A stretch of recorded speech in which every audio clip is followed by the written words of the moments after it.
Stevens. I am the director. My name's Don Nedler. I was the owner and operator of the Lizard Lounge in the church. Austin Hayes, producer. Just one building. How it brought all these lonely. Whoa, what's happening? That's Joe Virus. That is Joe Virus. I'm John Francis McCullough, co-producer. I'm Xander Wagner. I was the editor. Forgotten in this place. So I just want to start off with asking like how this documentary like came to be and like what kind of jump started the whole thing. Yeah, you know, I went to the church for the first time. I think it was 2010. This is wild. So funny story. It was a Gorehounds concert. And I didn't know it was a club. It was a venue. You know, I knew about the Gorehounds. I was a fan of the Cramps. And then someone there said, hey, you should come on Sunday. I was like, what's on Sunday? Is it another club? Test. Oh, There we go. there we go. Cool. And they were like, "What? No, it's a dance club." And I want to say that was like a Thursday. I came that very Sunday, and I got wrapped into the whirlwind that is the tidal wave that is the church. Oh. And so what happened is years later, I made several short films that we premiered at the church, along with my co-producer here, John Francis. You may have seen his face in those hallowed halls. And then come 2020, right after the closing, Austin called me. And he was like, dude, somebody needs to make a film about the church. He knew as a filmmaker. I actually met him, he used to cut my hair. You need to do that again. My hair is too long. And I was like, yeah, that's a good idea. Someone should do that. So And then, that's not the end of the story. The end of the story is a year later that the pipes burst and it just gutted the inside, as you saw in the film. And I realized that this was possibly a very fragile piece of Dallas history that stood on the edge of being gone forever. And it occurred to me at that point that it was very important that somebody do it. And I guess I was like, it has to be me. I'm the guy. And we came up to Don and asked his permission, and the rest has been insanity. well, it brings up something. So like when I found out that we were possibly going to play this, I was watching and I was like, oh yeah, the church I went there. You know, I was a teenager. This is awesome. I've been in this place for a long time. And I started watching. I was like, oh, this will be like a great nostalgia thing. And then it hit me like a ton of fucking bricks because you started with like the gutted club, and I was like, immediately, just my heart was like, fuck. I was just curious, like, what your thought process about, like, just were you trying to get that out of the way, and then because it kind of it spins around a little bit in time, and what was your process? Yeah, you know, it was really interesting, just from a filmmaking perspective, what this became. Because we set out to make what would be more or less a historical doc, you know, something about everything happening up until now. And what it turned into is like a current events documentary. Joe made his decision to go off to California, which was driven by a lot of stuff that you saw. And we started, I was like, okay, I don't know what's going to happen to the place. They could bulldoze it anytime. That's still a possibility. And so we filmed in there. And yeah, I mean, I think for me, and maybe he's the editor, he can speak to this too, but, you know, you guys know the history. You know, some of you may not, but I want this to be something that lives elsewhere. I want people who've never heard of the church or they've heard rumors of the church to watch this. And so it kind of begins with a bit of mystery, but also begins with a bit of tragedy. We're kind of like showing the end at the beginning, you know, or it's kind of like the bells of doom, you know, and it's, yeah, so hopefully it like hooks you in. That's kind of why we did that. But that was the first time Joe had walked into Swiss Avenue since it looked as we all remember it. I mean, I said, okay, we're rolling, Joe, walk in. And so those were real reactions there. And that was tough, you know, but I also love those scenes. Those scenes with you and Joe in the inside of the building are so much fun. So that brings up, actually, I'm curious about your perspective about like what it was like to like kind of relive all this and kind of go back through like this experience. Well, for me, you know, I kind of had disconnected emotionally from the whole experience of Lizard Lounge and and all that time. But I'm very grateful for Tim and the people at Spectrograph Films and all these guys that they decided that this was interesting enough to make a documentary about it, because we put 30 years of our life into this endeavor, and then to see it on film is pretty amazing. You know, to see the archival footage, and the interviews, and all the stuff that they were able to string together, you know, combined with the animation and everything else, it was amazing to me. And I'm just very grateful that they made this film. Is that what you looked like, Don, as a little kid? Did we get that right? Now, I was actually much better looking as a young man. They depicted in the, no, it was very, very good. Yeah, I'm all right, kidding. yeah. I mean, that was tough for me to, like, seeing a lot of familiar faces and some that are not around anymore. Yeah. Was tough too. You know, I guess I'd like to open it up to the audience for any questions. Project. I heard something about plumbing, but why is it being torn down or whatever? Right. So do you guys remember when we were all freezed into our homes for like a week straight in 2021? And it was February, I think. Yeah, I mean, Don, you may know more. I mean, but the pipes burst, right? Yeah. And it just decimated the interior. Currently, to my knowledge, there are no plans to demolish the building. The property is sitting, it's owned by Westdale. They paid way over market for it, and they only bought it to create land to stage the construction of the high-rise. And at some point, I'm sure they'll develop it. They'll build a high-rise, an apartment building, or someone will buy it. At some point, I'm sure that building will be torn down. But for the time being, I'm not aware of any plans to tear down the building. Any other question? Yep. I had a question, just, how hard was it to find some of that archival footage? Yeah. Jill. Yeah, thank you. Yeah. It was the hardest thing. It's why I had this, so I made a documentary years ago, and it took like 6 months from end to end. Like, that was from planning to shooting to editing to like, oh, it's done. And I was like, we'll be done with this before the end of 2021. It'll be great. And then 2.5 years later, we're like just now finished with the film. And I will say a lot of that was uncovering these gems, because otherwise it would have been a bunch of people talking. And that's like a podcast. That's not a movie, you know. And we took a risk. I mean, we stood at a point where I was like, if we don't have some of this stuff, I don't know if we have a film.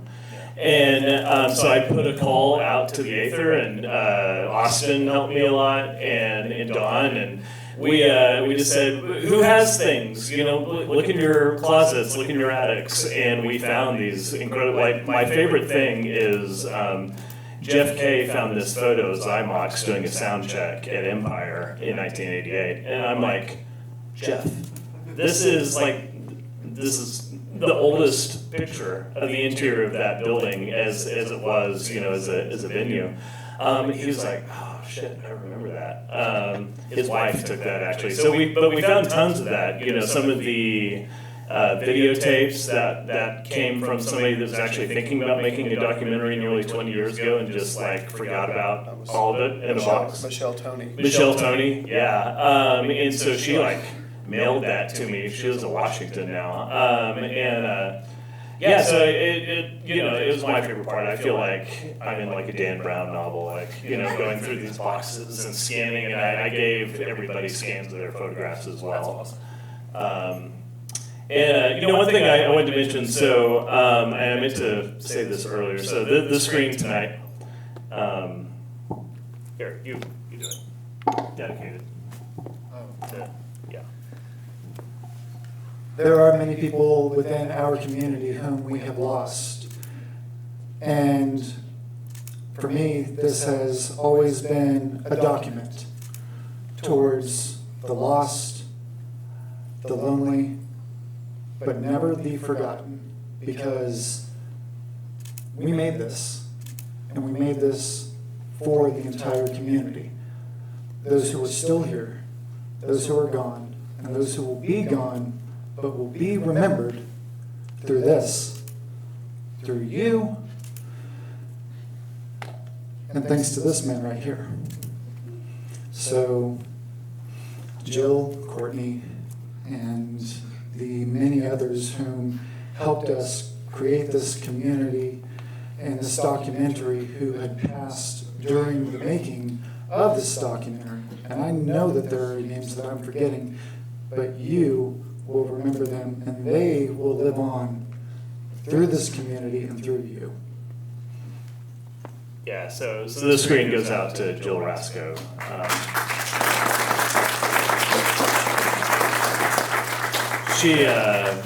I'll be honest, I did not meet Jill until the Vampire Ball this year. We communicated over email.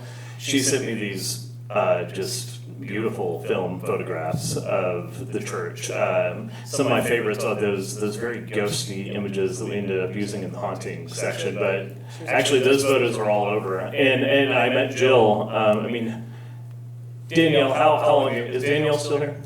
How long ago was the Bleeding Hearts Ball? February. Yeah, February. So History because somebody wanted to have an anti-Valentine's Day event. yeah, so it was just like months ago, and I met Jill for the first time, and she was wonderful and beautiful, and then it's been it's a couple of weeks we lost her, and that I think that's important. Courtney. She's a door girl.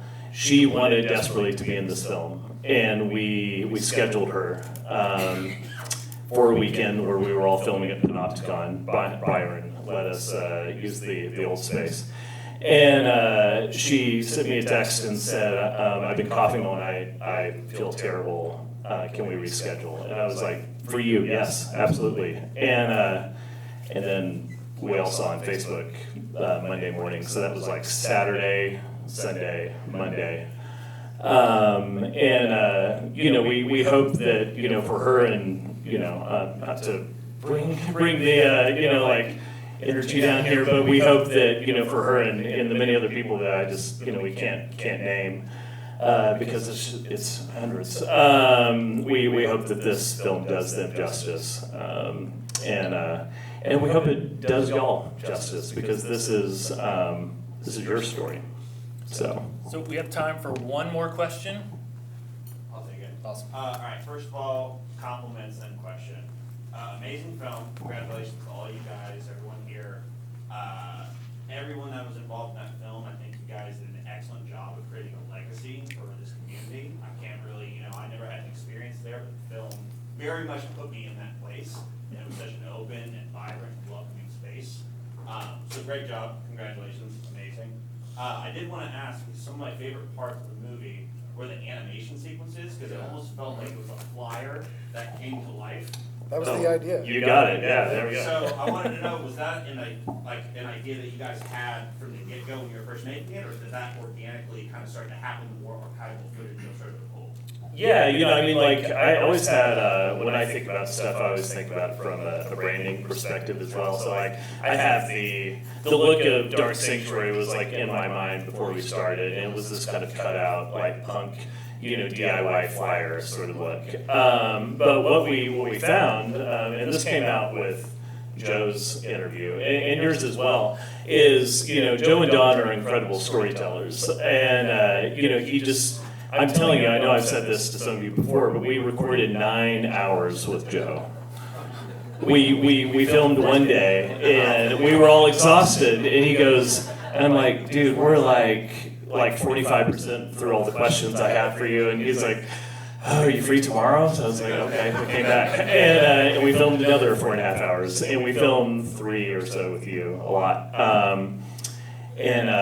But he took us on these sonic journeys through his life, and I could see him, poor little Joe in his Flock of Seagulls haircut, going down the highway with these strange older women and just thinking they're gonna kill me. And I was like, we have to include this somehow, but we have nothing to represent what it was, right? And so, animations just became kind of the natural thing. But we hired a really talented dude named Ashley Thorpe, who actually lives in London. He's a goth himself, actually. But he did a bunch of animations for some Shudder films, Little and Stark and Days Bewitched. That was a documentary about folk horror. He did all the animations for that, and he works a lot with Shudder in particular. So I saw that film, and then I called him up, and I was like, please help us. Because the film would not have had the punch without those animations, because there was gaps. And he made them fun and funny, but then just like gutting and tragic. When he talked about his friend Chris, and those were some emotional pieces that were so important that we had to include. So. Well, give her a round of applause, please. They do have to clean out the theater, so we have to leave out, but I'm sure they'll be out in the lobby for a little bit, and then there is an after party, right? Yes, yeah, so I wanted to say that. So join us for the after party at the church. It's at It'll Do Club, some of you know that. And again, if you have your ticket, digital or physical, or one of these passes, the door is waived for you. So thank you guys so much.